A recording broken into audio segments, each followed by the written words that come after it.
ஆண்டவர் ஆபிரகாம்கிட்ட வர்றாரு. 100 இயர்ஸ் ஆயிடுச்சு அவருக்கு, 100 வயசு, மனைவிக்கு 90 வயசு.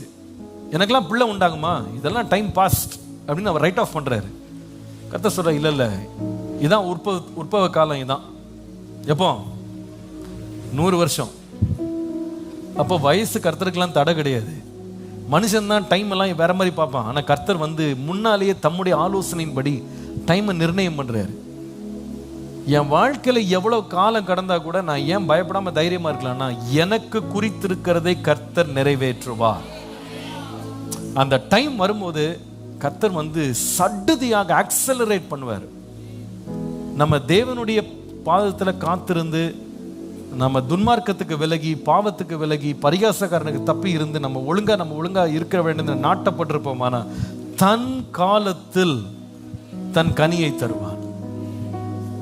இது நீங்க எத்தனை பேர் பிலீவ் பண்றீங்கன்னு தெரியல. there is a set time, God has a set time. நம்ம நிறைய வேளை சோர்ந்து போய் பாதியிலே ஓடிடுறோம், பாதியில மனம் தளர்ந்து போயிடுறோம், பாதியில அவசரப்படுறோம். Wait on the Lord. கர்த்தர் மேல் நீ காத்திருப்பாய், ஆனால் குறித்த காலத்திற்காக தரிசனம் வைக்கப்பட்டிருக்கு. அது விருதாவாய் திரும்பவே திரும்பாது, வீணாய் விழாது. சொன்னதை நிச்சயமாய் செய்து முடிக்கிறவர் நம்முடையது, நிச்சயமாய் நிறைவேற்று.